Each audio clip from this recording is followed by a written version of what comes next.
आणि ही कृपा फक्त त्यांच्या घरातली दुःखापुरती मर्यादित होती. बाबांना काय विचार केला की जोपर्यंत या दुःखाचा कुठेतरी नायनाट करणार नाही, जोपर्यंत या दुःखाला कुठेतरी संपवणार नाही, तोपर्यंत मी सुखी बसणार नाही, शांत बसणार नाही. हे महानजी बाबा जुंदेजीचे शब्द होते. संन्यासी मिळाला भगवत कृपा प्राप्त झाली आणि या भगवत कृपेमुळे महानजी बाबा जुंदेजीच्या परिवाराचे दुःख दूर झाले. पण बाबा त्यावेळेवर न सांगता बाबांना विचार आला का माझ्यासारखे कितीतरी दुःखी कष्टी मानव या धर्तीवर जीवन जगत आहे. या कृपेचा या दुःख कष्टी मानवाला जर परिचय झाला, याचे जर दुःख दूर झाले तर खरंच ही भगवत कृपा संपादन झाली असे मी समजेन. आणि तेव्हापासून महानजी बाबा जुंदेजीने पुन्हा आम्हाला ही कृपा फुकटात दिली. पैसे घेतले का? फुकटात कृपा दिली. आणि या फुकटाच्या कृपेनं तुम्ही आम्ही जे रंजने गांजले होतो, तर मग जे रंजने गांजले त्याची म्हणजे आपले बाबांनी या रंजना गांजल्या मानवाला या भगवत कृपेचं पाणीच लावलं आणि सूर्यासारखं चमकलं. आम्ही सुखी झालो, आम्ही सुखी झालो, समाधानी झालो, सर्व काही बरं झालं. पण आता आम्ही बघतोय की जेव्हा चर्चा बैठकीचा विषय येते तर आम्ही चर्चा बैठकीला जात नाही. का जात नाही? बाबांनी चर्चा बैठक त्यांच्या परिवारापासून सुरुवात केली. चर्चा बैठकीत गेल्याने काय होते? आता चर्चा बैठकीत गेल्याने जर महानजी बाबा जुंदेजीने आता कोणीतरी बोलले की स्वावलंबी बनवला, आपल्याला महानजी बाबा जुंदेजीने स्वावलंबी बनवलाय. याच्या अगोदर कोणत्याही संतांनी कोणत्याही संतांनी आपल्याला स्वावलंबी बनवले नाही. कारण कथा करायची असली तर ब्राह्मणाला बोलत होतो, घर बांधायचं आहे तर ओढाला बोलत होतो. पण बाबांनी आपल्याला दुसऱ्यावर ठेवलं का? त्यांनी सांगितलं तूच तुझ्या दुःखाच्या रखवाला, तुझ्या दुःखाचा रखवाला आहे. तुझे दुःख दूर करण्याचं सामर्थ्य हे तुझ्यामध्ये आहे, तूच करू शकतो. आणि आपण आपण आपले दुःख दूर केले, स्वावलंबी बनलो. तर स्वावलंबी बनल्यावर जेव्हा आपण समाधानी झालो, समाधानी झाल्यावर आपण आपल्या सुखामुळे दुःख जवळ घेतो. सुखामुळे दुःख जवळ घेतले का? कारण आपल्याला नियमावली दिलेली आहे, मंडळाकडून प्रत्येक सेवकाला नियमावली दिलेली आहे. नियमावली दिलेला आहे, जुंदेजीच्या बंद करा, नियम दिलेले आहेत. सकाळी विनंती करतो, सायंकाळी प्रार्थना करतो की चोरी करू नका, चोरी करू नका. पण आज मी चोरीवर बोलणार आहोत कारण सेविकांची संख्या थोडीशी बरी आहे. आता 3 दिवसाच्या अगोदर एका मार्गदर्शिकेने व्यक्तमध्ये वंजारी दादा तुम्ही वारंवार आमच्या स्त्रियावरच बोलता, आमच्या स्त्रियावरच बोलता. तिला म्हणलो मी रामायण कोणामुळे घडलं, रामायण कोणामुळे घडलं? अरे बाई महाभारत कोणी घडवला? बाईनच घडवला. आणि खऱ्या अर्थानं या मानव धर्माचा प्रचार आणि प्रसार झाला असेल तर माई माऊल्यावर तुमच्यामुळे झालं. कारण पतिदेव कितीतरी झाले, काही झालं, पण कधी दारू सोडली नाही. पण जेव्हा एखाद्याच्या पत्नीवर घडतं आले ते एका झटक्यात दारू सोडली. कोणामुळे घडलं? मानव खऱ्या मानव धर्माचे तुम्ही सैनिक, तुमच्या मुला मानव धर्म मोठा झाला, तुमच्यामुळे या मानव धर्माला प्रतिष्ठा आली. पण दुर्दैव असे आहे की तुमच्या छोट्याशा चुकामुळे सुद्धा आपण आपल्या परिवाराला दुःख आणले. त्याचं एक छोटंसं उदाहरण देतो. तो उदाहरण आहे मालवणी गावातील मस्के परिवाराला. 2 वर्ष झाले मार्गात आले, दुःखामुळे मार्गात आले. मार्गात आल्यावर सुख समाधानी प्राप्त झाले, सर्व बरं झालं. जे छोटे होते ते मोठे व्हायला लागले, गाड्या घोड्या आल्या, प्रपंच परिवार मोठा झाला. आणि सर्व झाल्यावर एक छोटीशी चूक झाली. आणि चूक झाल्यानंतर त्या परिवारातील एका तरुण मुलीवर दुःख आले. आणि ते दुःख असे आले की ती सुशिक्षित जी मुलगी होती तिच्यावर पॅरालाइज सारखा रोग आला. म्हणजे पॅरालाइज तर झाला नाही, पण पॅरालाइज सारखा रोग आला. ती मुलगी उभी राहू शकत नव्हती, दडाची बोलू शकत नव्हती. आणि ती अशी करता करता परिवाराला विचार आला की आपण या मार्गाचे सेवक आहोत, आपण या मार्गाचे सेवक आहोत. महान भगवान दादा हनुमानजी सारखे दुःख दूर करणारे भगवंत आपल्या जवळ आहेत. आपल्याला रंजने गांजने दुःखातून मुक्त करणारे, मार्गदर्शन करणारे महानजी बाबा जुंदेजी आपल्या पाठीशी उभे आहेत. आणि एवढं काय करत असताना आपल्या परिवारात दुःख का आलं? पण चुकलं म्हणून दुखलं आता सांगते कोण आले? काय म्हणते? चुकलं म्हणून दुखलं आता सांगते कोण आले? तत्व शब्द नियमाला वागतेस का विचार आपल्या मनाला. बरोबर आहे? जीवन जगत असताना दुःख येण्याचे कारण काय आहे? चूक हे चूक असते, ती मोठी असो छोटी असो, पण भगवंताला आपण शब्द दिलेला आणि भगवंत या मार्गाचा भगवंत कसा आहे? सत्तावर उभा आहे आणि सत्तावर उभा असल्यामुळे तो करंट मध्ये काम करतो आणि म्हणून चूक ही चूक आहे. तर तो परिवार माझ्याकडे आला आणि आल्यानंतर सांगितलं दादा म्हणजे आमच्या परिवाराला अशा प्रकारचे दुःख आले. दुःख आल्यानंतर मी सरळ सांगितलं तुम्ही कोणत्याही मार्गदर्शकाकडे जा, दादा कुठं चुकलं असेल, तुमचं कुठं चुकलं असेल तर तो परिवार म्हणायला लागला म्हणे आमचं काही चुकलंच नाही, आमचं चुकलंच नाही. अरे दादा स्वतःच नाही, स्वतःच्या अगोदरच चुकलं नाही म्हणजे आपण कसे आहोत? 24 कॅरेटच्या कमी आहोत का? आहोत का? आपण चुकते कोण? अरे जो काही करेल तो चुकेल ना, जो काही करतच नाही तो चुकेल का? नाही. त्यांना सांगितलं दादा स्वतः घरी जा, एकमताने संपूर्ण परिवार एकत्र बसा, विचार विनिमय करा, चूक कुठं ना कुठं असेल आणि म्हणजे आमचं चुकलंच नाही आणि मी रागावलो, तुम्ही घरी जा आणि विचार करा आणि उद्या मला सांगा. तर पुन्हा दुसऱ्या दिवशी तो परिवार संपूर्ण परिवार घरी आला आणि म्हणजे आम्ही बसलो, आम्ही विचार केला पण आमची चूक सापडत नाही. तर मी म्हणलं जेव्हा तुम्ही मार्गात आले तेव्हा तुम्ही घरची जी साफसफाई केली ती बरोबर केली का? बरोबर केली का? आणि म्हणजे हो. अरे म्हणलं तुम्ही नाही, पुन्हा एकदा चेक करा. आता चेक करायला काय जास्त पैसे लागते का? जास्त वेळ लागते का? पण मार्गदर्शकाकडे अनुभवातून बोलत असतो. मार्गदर्शकासमोर कितीतरी अनुभव असतात, कितीतरी शेवटांचे दुःख घेऊन कसे झाले, त्यांच्या परिवारावर दुःख येण्याचे कारण काय आहे हे मार्गदर्शकाला माहित असते आणि मार्गदर्शकच्या माध्यमातून बोलत असतो.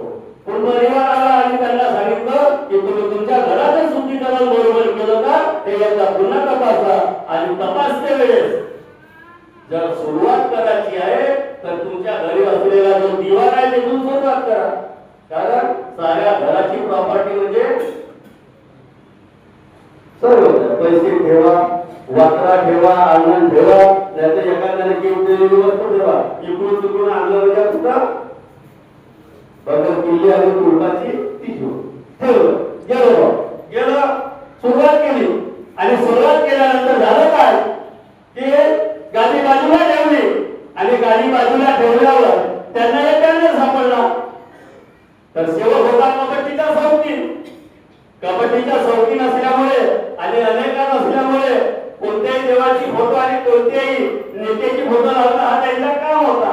तर झालं काय की जेव्हा तो बॅनर सापडला आणि बॅनरला असं उघडं केलं, त्या बॅनरवर हनुमानजीची प्रतिमा होती आणि एका बाजूला वहीत होता, एका बाजूला वहीत आणि एका बाजूला वहीत आणि एका बाजूला देव.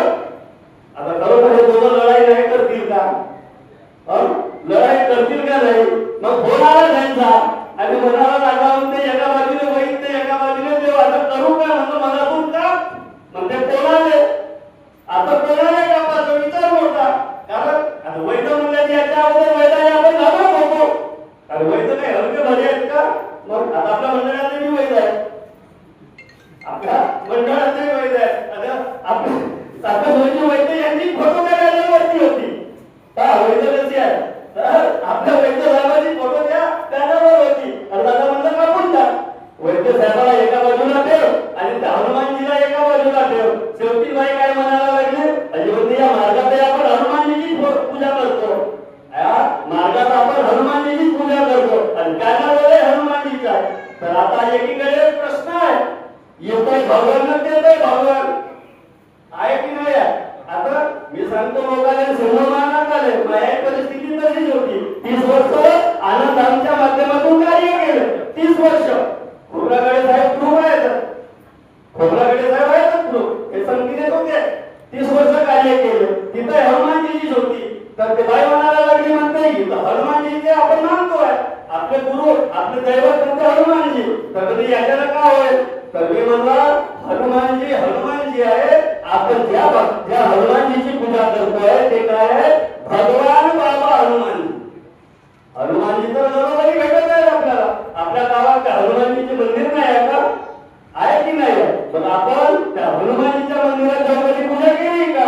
पण हा मनातला जो वेळ हा काढून बघा की इथे भगवान आणि तिथे भगवान. महान त्यागी बाबा जुंगजींनी आपल्या हयातीमध्ये जाण्याच्या ओढा मंडळाची स्थापना केली आणि सांगितलं की मी गेल्यानंतर मंडळ आणि आपल्याला मंडळाच्या कायद्याचे पालन करायचे. तर बॅनर टाकला, बाजूने ठेवला, म्हणजे त्याच्यानंतर चेक करा. चेक केलं तर काय सापडलं? तुमच्या महिलाची एक मोठी चूक आहे. त्या घराचे गृहमंत्री कोण? तुम्ही. घर कोण चालवते?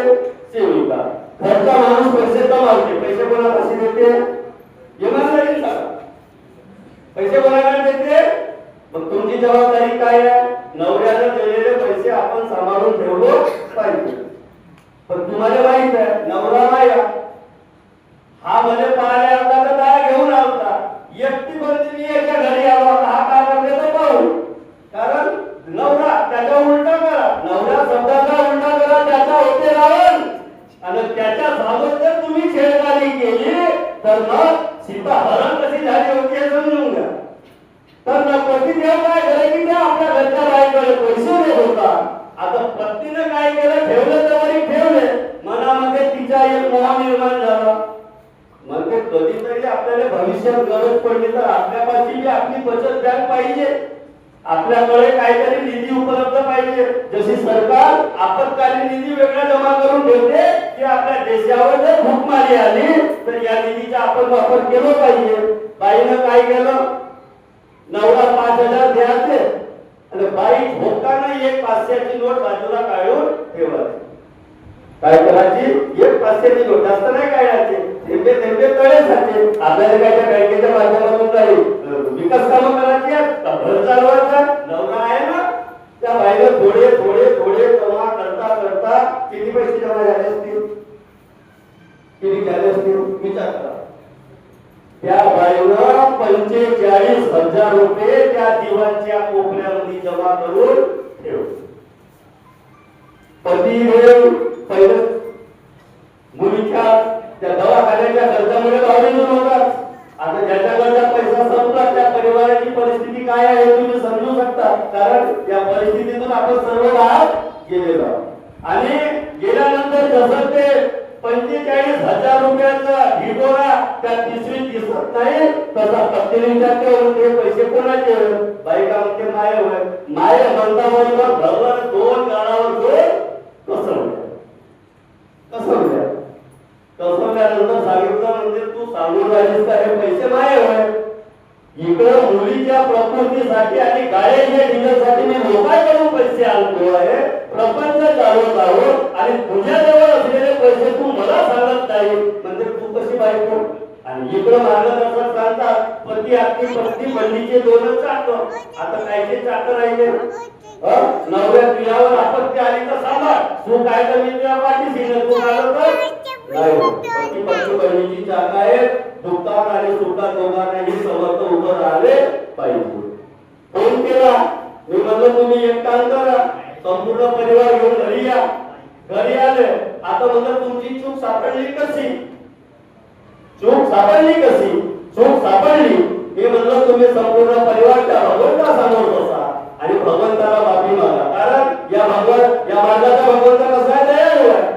या मार्गाचा भगवंत दयाळू आहे. आपण चूक जरी केली पण चांगल्या मनाने त्या भगवंतासमोर बसून माफी मागली तर या मार्गाचा भगवंत आपल्याला माफी देतो.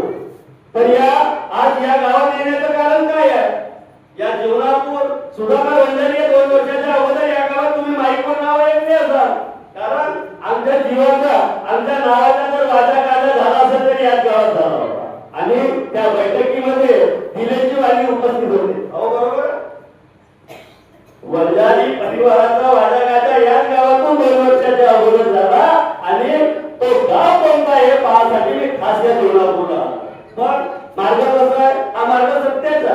कोणाकडेही मोठं दाखवताना माणसाने विचार केला पाहिजे. कारण दुःख सहन करणारा हा सुखी होऊ शकतो. दुःख सहन करणारा हा सुखी होऊ शकतो. पण